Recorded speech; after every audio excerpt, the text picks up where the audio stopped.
I am an introvert, and I love it. And I'm not alone. Introverts are everywhere, and our quiet approach to life, our need for solitary time, isn't a flaw, it's a gift.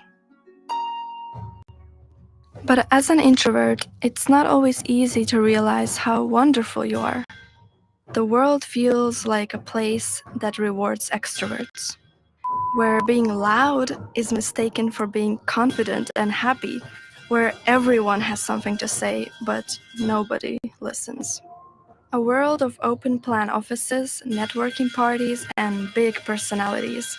For those who speak softly, it's easy to feel left out. As a child, I blended into the background. Many thought that I had little to say or that I simply didn't like others, but that wasn't true.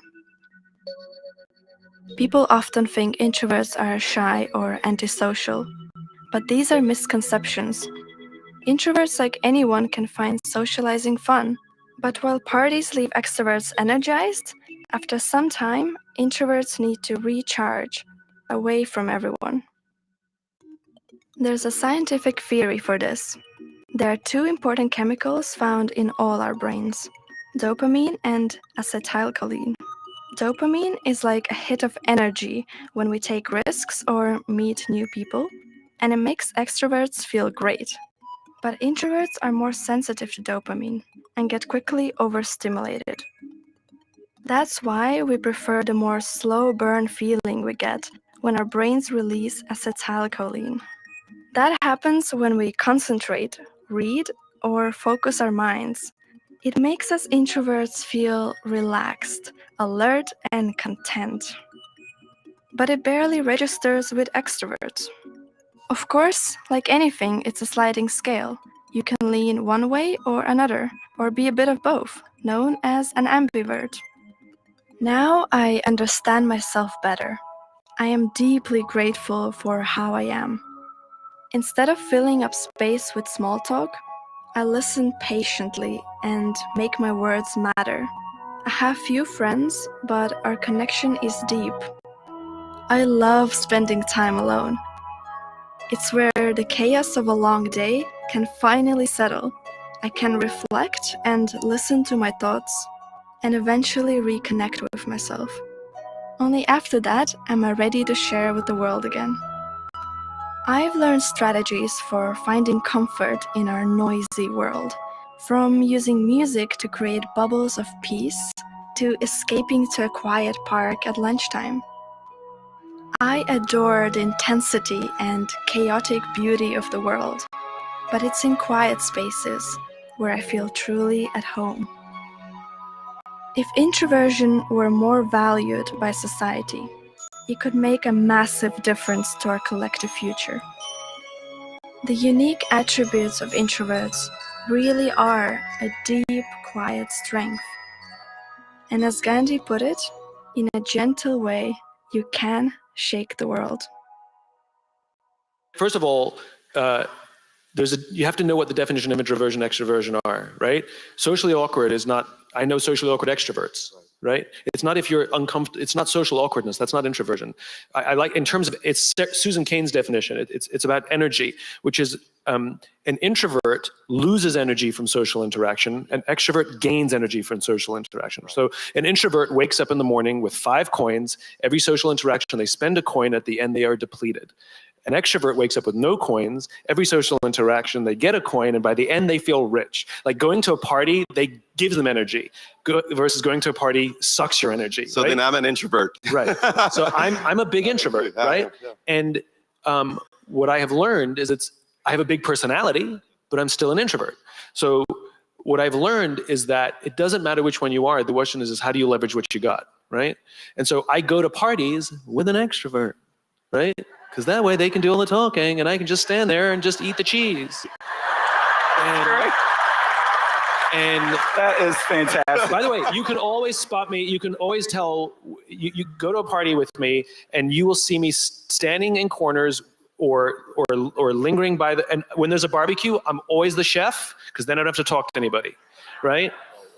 But if you notice, I've learned to leverage what I have. So it makes me a much better public speaker to be an introvert because I don't like holding court. It freaks me out. But I like talking to individuals.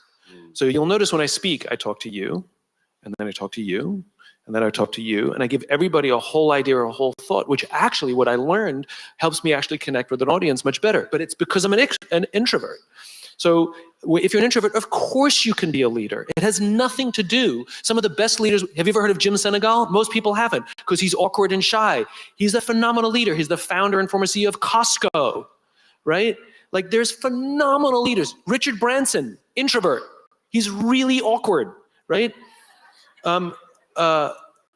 Like these are phenomenal leaders who are all introverts, right? But the one thing they all have in common, whether you're extroverted or introvert, is undying belief in your cause, right?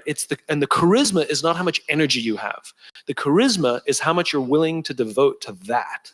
And if it's all of it, you have charisma, you have leadership capacity.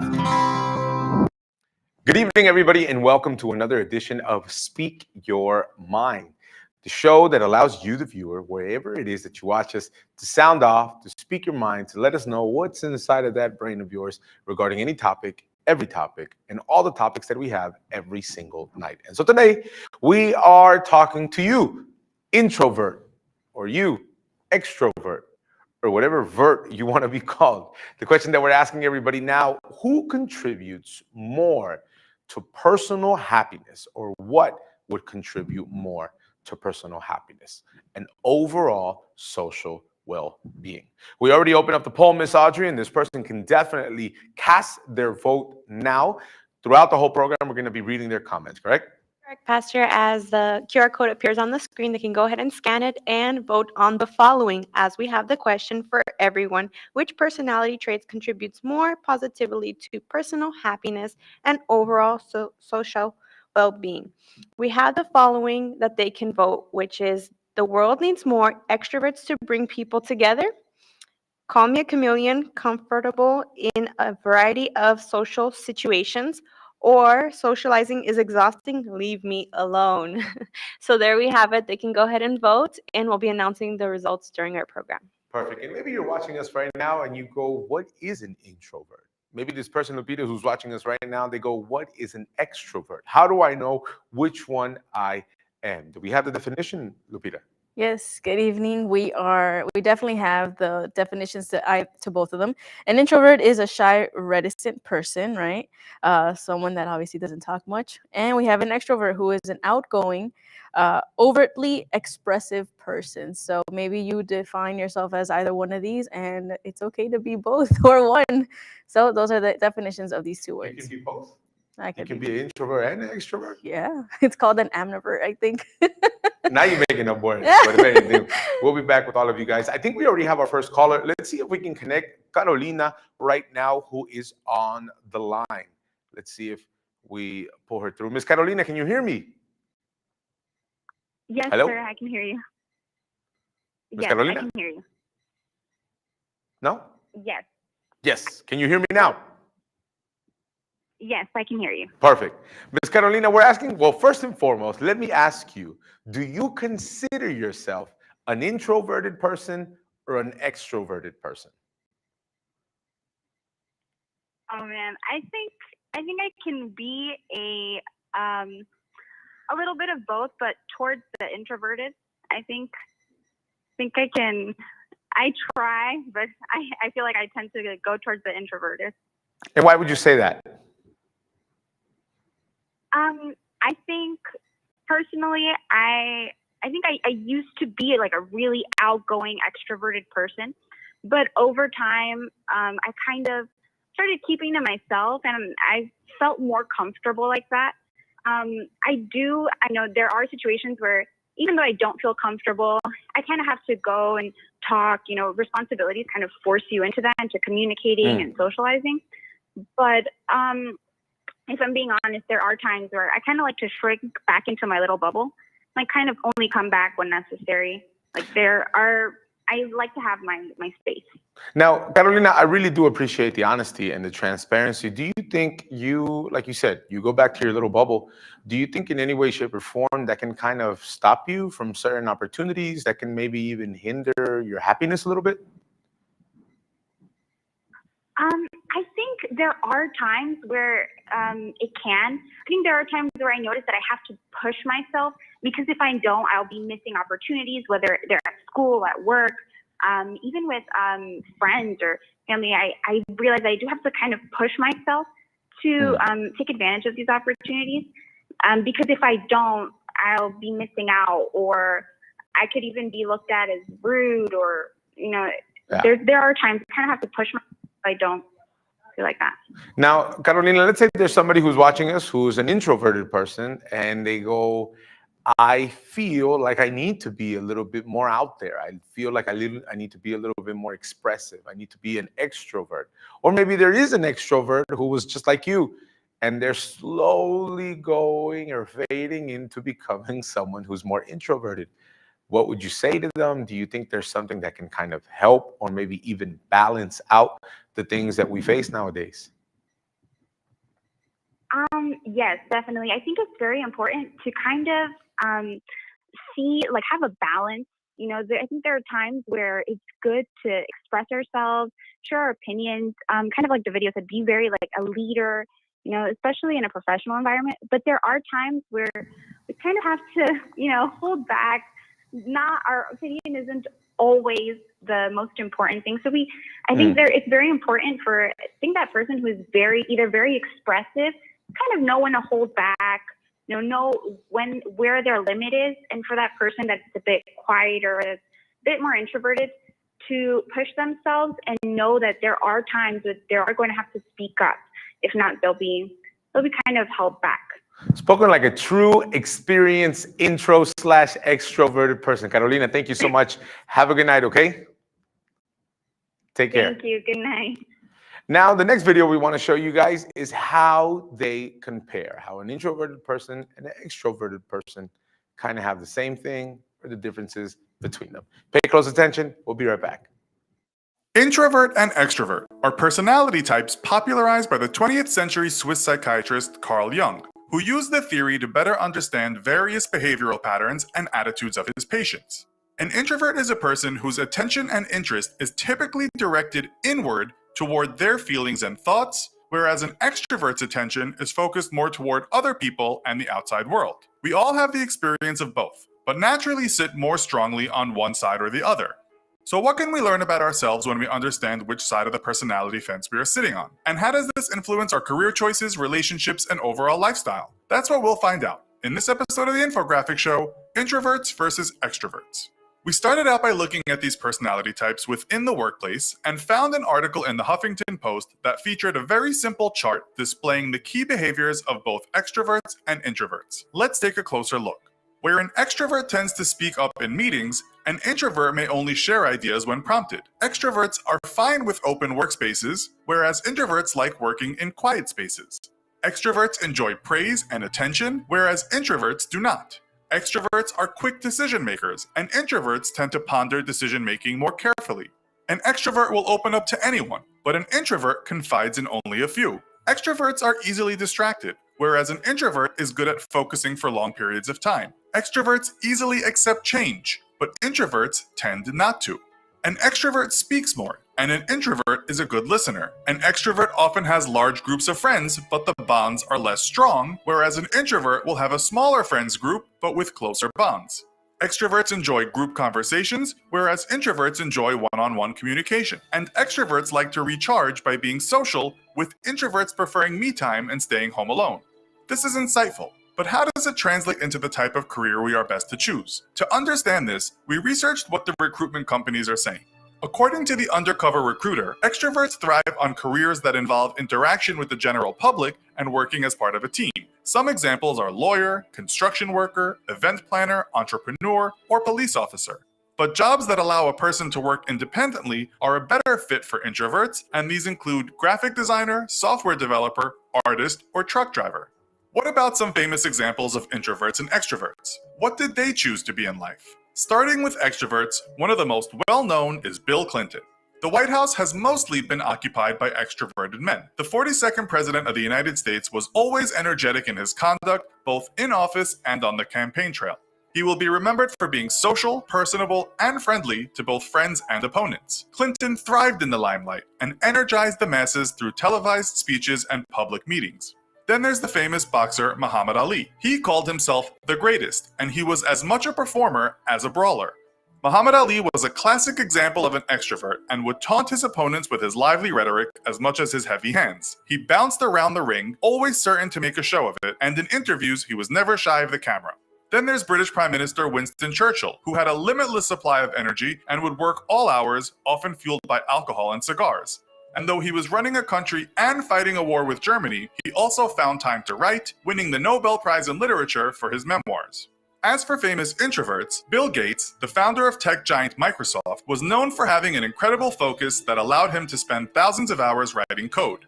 He spoke about how he had to learn some extrovert qualities, but he still seems more comfortable with technology than he is with people. You may think that sports people would tend to be extroverts, but one famous baseball player who was firmly planted in introvert territory was the Yankee great Joe DiMaggio. He was not shy at the plate, but was shadowed by the glare of his wife Marilyn Monroe and was rarely heard from after his retirement. And finally, we have Hillary Clinton, a very public lady who was actually very private. She lacks the outgoing sociable nature of her husband and has had to work at her extroverted side. In 2015, CNN quoted that when Hillary was asked, "Are you an extrovert or an introvert?" she replied, "I am an extra introvert." We've looked at careers. What about relationships? Girlfriends, boyfriends, husbands, or wives? Is there an ideal matchup? Well, we just mentioned Bill and Hillary as being on opposite sides of the spectrum, so let's see if that's a good or bad thing. We found there is an abundance of information online about introvert-extrovert relationships, and what better place to look than one of the largest dating sites, eHarmony. This site has a matching algorithm based on data collected from interviews with more than 50,000 married couples in 23 different countries. eHarmony has concluded there are the following challenges couples face when trying to find the ideal personality match. The introvert may feel as though their partner doesn't truly understand them, as it's often difficult for extroverts to understand introverts. The extrovert will likely want to go out and socialize more than the introvert, which can cause conflict. The introvert may feel that the extrovert speaks too much and listens too little. Extroverts may get upset when their partner is not socializing with their friends. The extrovert might try to help bring out their partner's extroverted self, but this might be perceived as not accepting them for who they are. Not everyone can be so easily classified all of the time. There are also people whose personality styles change in predictable ways depending on the situation they find themselves in. For example, an introvert with a job that requires extrovert qualities may make a conscious choice to socialize because it's important for his or her career development. Equally, an extrovert who is leading a sales team may decide to take time out to listen to staff rather than barking orders all day.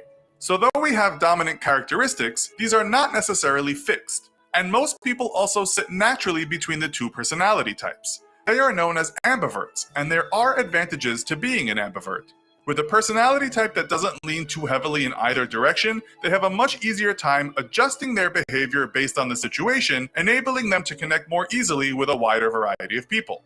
There are clearly many differences between introverts and extroverts, and though understanding your personality type is useful and it's possible to adapt and change in some situations, it may not be the be-all and end-all, as accepting and being happy with who you are naturally is often just as important. Hey, what should we do tonight? I have a lot of energy after a long week, and I'd like to leave the house to share my excitement with total strangers. I don't know. What were you thinking? For the love of all things holy, I just want to stay home and not talk to anyone, even people who live in this house. What about trying that new restaurant downtown, meet up with some people from work? I have to get out of this house. Please get me out of this house. That could be fun. I'd rather stab my eye out with a rusty fork than meet up with people at a crowded restaurant right now. Should I text a few friends, see if they'll meet us? I have so many friends that will share my excitement. Okay.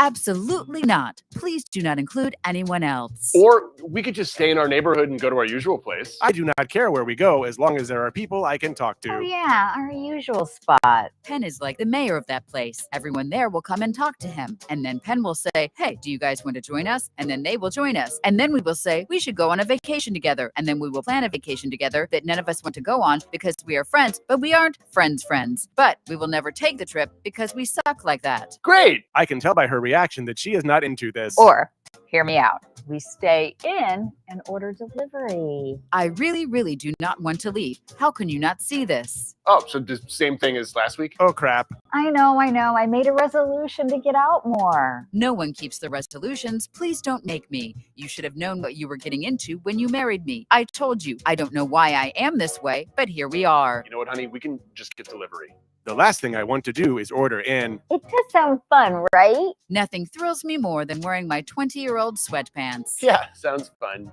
I have been in this house all day and will now be in this house all night. I am a prisoner in my own domain. Okay, let's call for delivery. I will not be calling for delivery. I do not want to talk to a person on the phone. Oh, I can call. What do you want? Maybe the delivery person will want to have a conversation. Dear God, I need social interaction. Oh, you know me. I'll eat anything. I will not eat just anything. I will eat one thing, and it is your job to guess what that is. You know what? The line is busy. So I tell you what, I'll just go to the bar and I'll pick it up there. I lied. The line is not busy, but I need to get out of the house. Maybe the bartender will want to talk about sports with me. Okay, hurry back. Finally, I will have the house to myself. I hope it takes you an hour to get home. Oh, I will, honey. I hope it takes me an hour to get home. And we're back with all of you, 877-785-8700, or you can send us a voice message through WhatsApp, 437-233-9815. Mrs. Audrey, I think we have a little bit more comments regarding our topic, correct? We do, Pastor. We have William that says like this. I just wanted to say I am an extrovert. And I always believe that extroverts and introverts just have different strengths and weaknesses. I let my introverted friends be quiet when they want and try to give them some attention when they seem to have something they want to say. I found that just works best for us. In return, they let me know as an extrovert when I'm being too much. And so this balances out our friendships. And so I'd like to say that for those that feel like they're an introvert and feel embarrassed to be one, it's okay. Just find the friends that will help you bring out a little bit of yourself when you want to and when you're comfortable. So we have William that says like that, and we have Olivia that says, as an extrovert who wants to be an introvert, I don't really get it. Sometimes I honestly feel like I'm more harshly judged now, and I'm just a big ball of energy. It just depends on the person and who I'm speaking to. And that's the comments that we have so far, Pastor. Thank you so much, Ms. Audrey. And I think we already have somebody on the phone. Let's see if we can connect them now. Jonathan. Jonathan, can you hear me? Yes, I can. How you doing, Jonathan? Good in yourself? Good. Jonathan, we're asking everybody, well, first and foremost, let me ask you, do you consider yourself an introvert or an extrovert? I consider myself an extrovert. Okay, and why is that? Honestly, because I'm very social. I am very, very talkative. I like being around people. Honestly, I just don't find myself always alone, I'm always with someone, especially with my job, I'm always communicating with someone. I'm a salesperson, so I sell cars. So, you have to have that social skills to be able to talk to them, you know what I mean? Now, Jonathan, do you think in any way, shape, or form, being an introverted person, in other words, being the opposite of what you said you were, do you think that can kind of set you back? You think that can even lessen the probability of you being happy? Or do you think you being an extrovert can actually contribute more to that personal happiness? Honestly, it could be both ways, Being an introvert, it has its pros and its cons, Sometimes you want to be isolated from other people for some specific reason. But for example, like in a job, or you have a job interview, or you're trying to get a job in this place that you need that communication. Honestly, it's not really going to help the situation, especially because you're very, very to yourself, Yeah. So it doesn't really help the situation. Mm-hmm. And for example, like you said, I remember sometimes when we would interview people in the bakery where I used to work at, a lot of them sometimes would put on a front. They would say that they were a team player, but when it came to throw down, they would be away from everybody. They didn't want to talk to anybody. They didn't like communicating with anybody. They didn't want to be part of the team. And unfortunately, that hindered their progress. That kind of stopped them from growing within the company. do you think you see more benefits being an extroverted person, or do you also see a bad side of being an overly extroverted person? Honestly, I honestly don't see. It could be both ways. Being an extrovert can help you get to a spot. Especially like with communication, especially like if you're trying to get a promotion as Okay. being a manager or being a supervisor. Like it's very necessary for you to be able to have those people skills, or even being very talkative to a certain limit. If you talk too much, then honestly, it's just gonna ruin the fact of you even getting a promotion. Why? Because they're gonna see you as a person that's not taking their job serious. So it could be both ways. There's pros and cons, correct, to being an extrovert. Yes, that's correct. Jonathan, Yeah. thank you so much for speaking your mind. Have a good night, okay? You too. Thank you. Take Bye-bye. care, take care. And Lupita, I think we have more comments regarding our topic.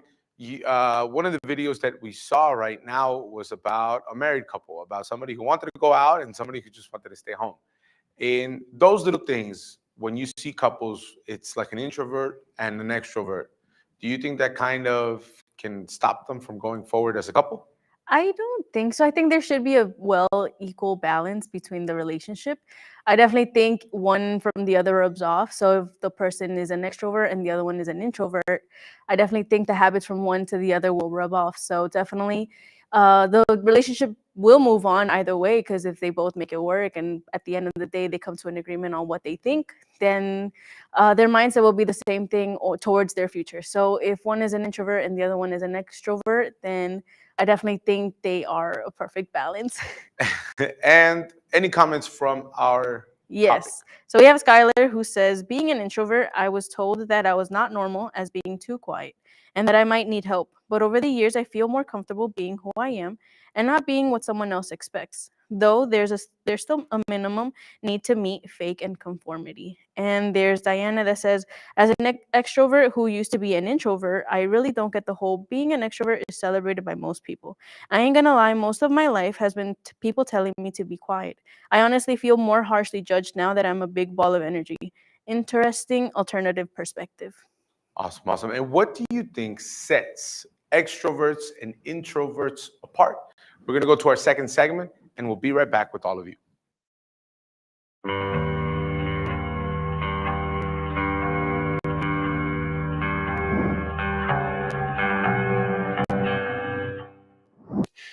Does being around groups of people make you energetic, or does it exhaust you? And if you're the sort of person that, will go to a party and interact with 20 people, and then you have to go home and be by yourself for like 2 weeks, then you're introverted. Introverts are exhausted by social interactions. Extroverts are the opposite. They're energized by social interactions. And you might be in the middle, so that you can take it or leave it with regards to social interactions, but you're happy to go to them and you're happy to spend time by yourself. But a real extrovert, there'll be some of you in here. How many of you can't stand spending time alone? Okay, so there's only 2 that will admit it. Extroverts are more likely to admit that sort of thing too, by the way. And how many of you like to spend time alone or would rather be alone? Okay, so there's a preponderance of introverts in this class, by all appearances. But that's a pretty canonical question for extroversion versus introversion. It's a very stable trait, by the way. It manifests itself early in life, and it's stable across the age span. Not completely. Introverts can learn to be extroverted. The extroverts can learn to spend time on their own. I think that actually your capacity to expand your ability past the initial constraints of your biological temperament is something like the development of character or wisdom. So if you're an introvert by nature and you learn how to be extroverted, then that expands your domain of competence. And if you're extroverted and you learn to be introverted, the same thing. But it's almost like, imagine a distribution of introversion here, extroversion here, a normal distribution. You're set when you're young at somewhere along that distribution with some range around it. And I think what you do as you mature, if you develop your skills, is you expand that range, but you're set, the place at which you're set doesn't move that much. So, okay, so you can think about them as sub-personalities. You can think about them as frames of reference. So frame of reference would be something like, well, since you're extroverted, you value being with people. And so you're going to look at the world For example, if you're extroverted, you come into a room like this, you think, oh, look, it's a whole field of opportunity for social interactions. And if you're introverted, you think, well, maybe I'll go sit up in the corner and hope everybody leaves me the hell alone. I really don't like people. I'm sorry, I don't. That's just who I am. Talk to me about that. What do you mean you don't like people? I just don't like being around a bunch of people, and it's kind of ironic because I can go out in an arena full of 20,000 people and be all right with it. Only because I feel like I feel like I'm in this dome and I'm protected, you know. But you get me out in public or anywhere around a bunch of people, and I don't do well. Are you like antisocial, or is it I don't want to say a phobia? Is it just? It's not a phobia. No, I just don't. I get uncomfortable. You don't mix well with others for a shoot. No, I don't play well. And it's not like you're trying to be. That's just who you are. That's just who I am. That's why I live out in the middle of nowhere. That's why I got a 8-foot fence around my property. That's why I shut the gate when I come and go. That's just who I am.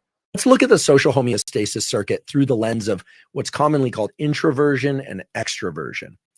Now, typically when we hear about introverts, we think about the quiet person at the party or the person that doesn't want to go out at all. And we think about an extrovert as somebody who's really social, the so-called social butterfly, who enjoys social interactions, is really chatty, is kind of a life of the party type person. That's the cliche, or the kind of pop psychology cliche. But actually in the psychology literature, that's not really the way it holds up. Many people who appear introverted are actually extroverted. The quiet person at a party could be an extrovert, except that they just don't talk very much. The characteristic of an extrovert is somebody that gets energy or feels good from social interactions. They sort of get a lift. And we can predict that that lift occurs because of some release of dopamine within their brain and body. And indeed, there's evidence for that. Neuroimaging studies support that. Other forms of neurobiological analysis support that as well. We can also imagine that the person who's talking a lot is somebody who's very extroverted. But oftentimes people who talk a lot for their work, or there's somebody who's very social when you interact with them, that person gets back to their car and is absolutely depleted and exhausted by that interaction, or also sorts of social interactions. So we really can't predict whether or not somebody is an introvert or an extrovert simply based on their behavior. It's really more of an internal subjective label. However, if we look at introversion and extroversion through this lens of the social homeostatic set point, and we think about dopamine as this molecule that drives motivation to seek out social interactions, what we can reasonably assume is that introverts are people that when they engage in certain forms of social interaction, either the amount of dopamine that's released is greater than it is in an extrovert. That's right. I said greater than it is in an extrovert. And so they actually feel quite motivated, but also satisfied by very brief, or we could say sort of sparse social interactions. They don't need a lot of social engagement to feel sated. Again, the parallel example would be hunger. This would be somebody who doesn't need to eat much in order to feel satisfied. Whereas the extrovert, we can reasonably assume, releases less dopamine in response to an individual social interaction. And so they need much more social interaction in order to feel filled up by that interaction. And indeed, this is supported by the neurobiological imaging studies. So rather than thinking about introverts and extroverts as chatty versus quiet, it's useful to think about people, maybe yourself, maybe other people you know, as how much social interaction they need in order to bring the social homeostasis into balance. I noticed you've been talking the last 30 minutes. I just wanted to check in, see if you're okay. Does your mouth hurt from moving that much? Or do you need somewhere to go and calm your central nervous system? I saw you having dinner the other night with a bunch of people. No, I'm not judging or anything. I could never do it. I think that takes real bravery. I can't even go to a movie with another person. Have you always had such high self-esteem? Like even when you were a little kid? My teachers would have beaten that out of me. You don't need to go out every weekend. You're just oversharing a lot. So I wanted to see if you were upset or something. I used to do that too. I'd get really overstimulated and I would just dump all of my trauma, my breakup, any little thought that popped into my head, and to anyone who wanted to listen or people who didn't want to listen. There is hope. I grew out of it. And I think you can too. Justin told me you volunteered to do public speaking. Are you feeling okay? Like feverish? Any weird rashes or anything? I heard shingles manifest in really strange ways. Spend a Saturday under a blanket with a book, just curled up by the fire. I promise you, it's gonna change your life. Therapy can do wonders for oversharers like you. Something wrong with your ears? Because you just don't seem to be listening to anything anyone's saying. Okay, can you tell me what Kyle just said just now? Or the book that I'm currently reading? I just talked about it. Yeah, I really feel like you need to make an appointment with your ENT because clearly something is off. Are you sure you're okay? I noticed that you have like 50 best friends. Have you ever tried breaking out of your comfort zone and trying to maintain like 1 or 2 close bonded friendships? You can't go around calling every stranger and their mom your best friend, because then that just kind of negates the best of it. Just think about it, okay? And if it doesn't work out, that's totally fine. You know, not everyone has that ability to maintain 1 or 2 close, intimate friendships. And we're back with all of you. If you are watching us now and you say, you know, I am an introvert, I'm an extrovert, you still want to sound off, you can do that. 877-785-8700. I think now we have Leslie on the phone. Let's see if we can connect her right now to get our last caller of our program. Miss Leslie, can you hear me? Yes, Pastor. I can hear you. How you doing, Miss Leslie? Hello, Pastor. Nice to hear from you. We're asking everybody the following question, so I'm going to go and I'm going to ask you now. Do you consider yourself an introvert or an extrovert? I consider myself an introvert, Pastor. And why would you say that? I've always been the type of person that when I'm with people that I know, I come out with who I really am in the inside. But when I'm with people that, you know, sometimes I don't really know, I really kind of close myself down. So I'm not, with people that I know, I'm more outgoing than with people that I'm not too knowing. Now, Ms. Leslie, do you think being an introvert or maybe being too much of an extrovert, do you think that can kind of stop you from growing? Can even, you know, you miss out on opportunities? Have you ever seen maybe the bad side of being an introvert? Definitely when you're an introvert, people may say that you're missing out and you're not doing much. You're not really out there in the world. You're not really out there making friendships. But I find myself that even though I'm more on the calm side, more quiet, I feel that when I come to find someone or I have a small conversation, whoever it may be, I feel like the conversation is more close because I'm able to have more time with the person, and instead of maybe saying something that sped up the conversation, I'm able to actually have a good conversation with the person. So although maybe on the outside of things, it can even look like a con, but you make most of the conversations that you do have, you make it a little bit more intimate, you make it a little bit more relatable. Do you think the same goes for an extroverted person? I think it can go for an extrovert person. It's just that it's more faster for them to actually go out there and speak to someone. Like it won't be as difficult, and they'll have that confidence faster than someone who's more of an introvert. And now my last question to you, Ms. Leslie, do you think, we spoke about speaking with people, touching other people, etc.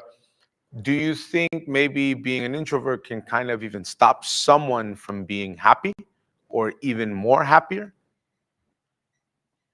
I don't really think it can stop someone from being happy. The world may maybe see it as that we are some people that, you know, don't want to give more. But I feel like a person who is an introvert can be happy as well in their own way. Perfect. Spoken like a true introvert, Leslie, a true balanced introvert. Thank you so much for speaking your mind. Have a good night, okay? God bless you. Thank you, too, Pastor. Take care, take care. Ms. Audrey, we have the results of our poll, correct? Correct, Pastor. As we have been asking everyone the following, which personality traits contributes more positively to personal happiness and overall societal well-being? 17% have voted the world needs more extroverts to bring people together. 19% of people say socializing is exhausting, leave me alone. And the majority say 64%, call me a chameleon, comfortable in a variety of social situations. There we have the final results for our program tonight. Miss Audrey, would you be, out of these three options, which one would you have voted for? Oh boy, I don't think it's here. You're definitely the whatever Lupita said it was, the ambivert. Something What like was that. it? Lupita, if you had to choose of these three options, which one would it be? I'm definitely a chameleon. I can adapt to anything. So if I can adapt, then I know I'll be good. Off air, you said you choose the one that said, leave me alone. If you're watching us right now and you probably go, well, I am an introverted person or I'm an extrovert. Who's right? Who's wrong? Well, it's really easy when you look into the character of who Jesus was, Jesus Christ.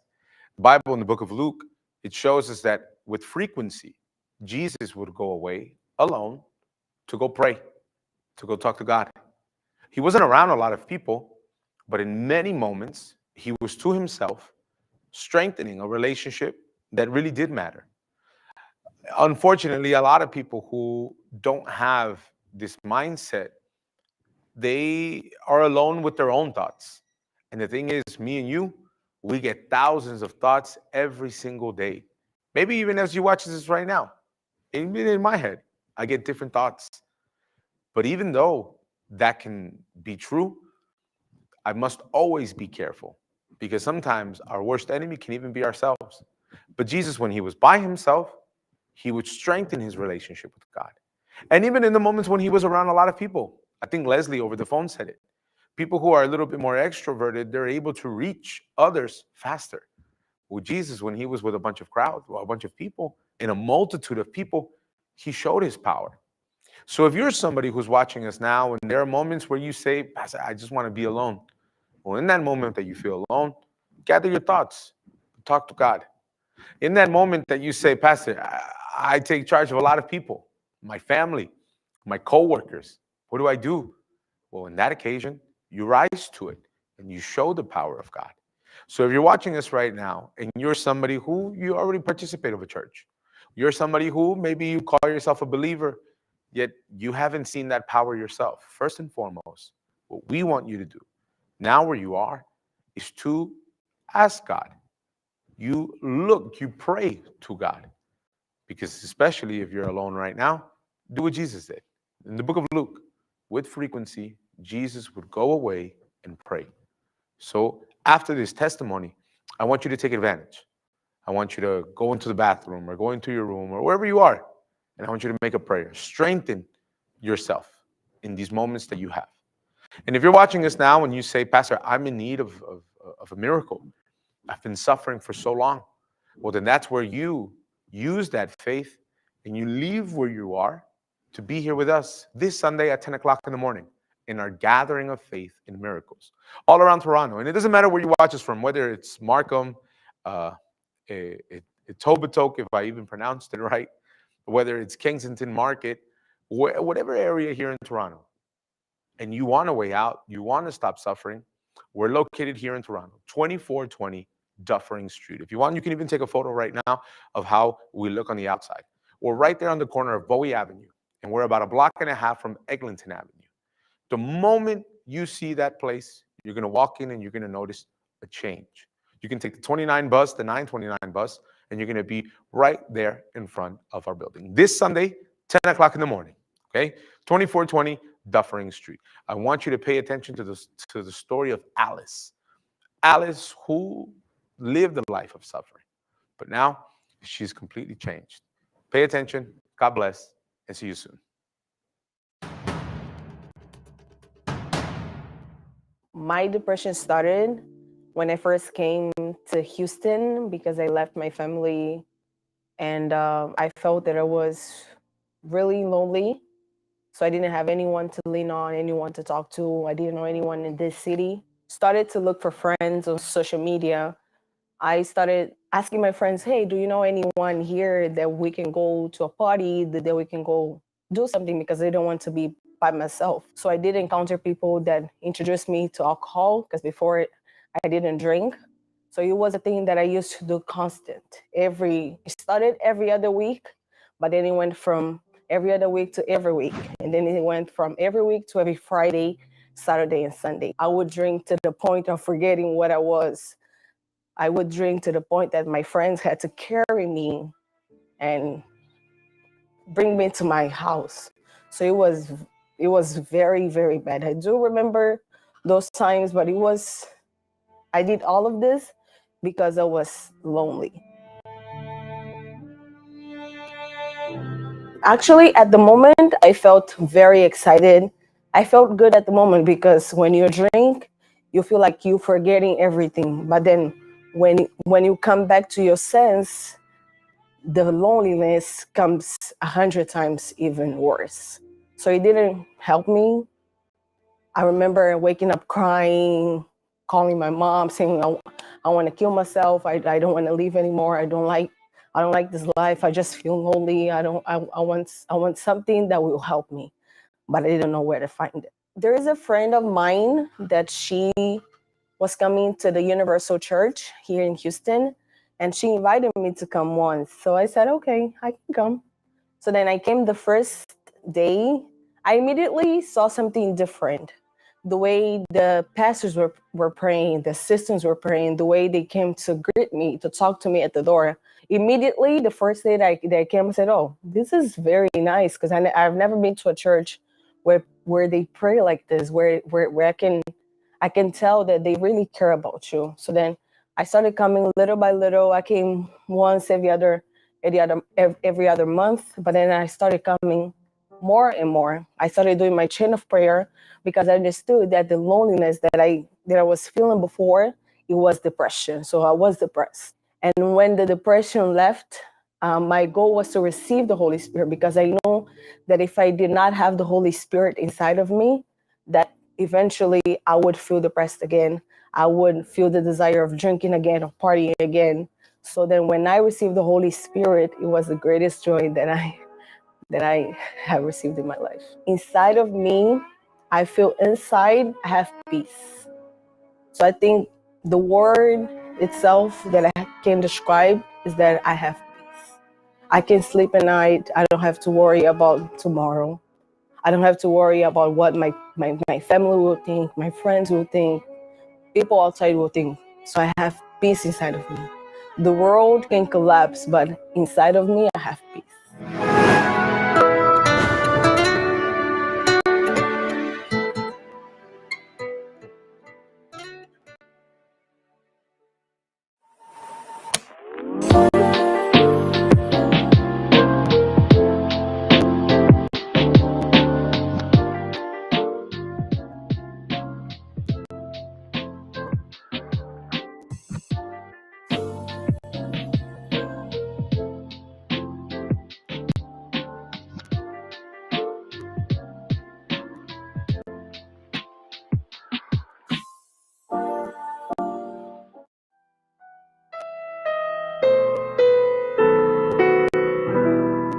Lift up my eyes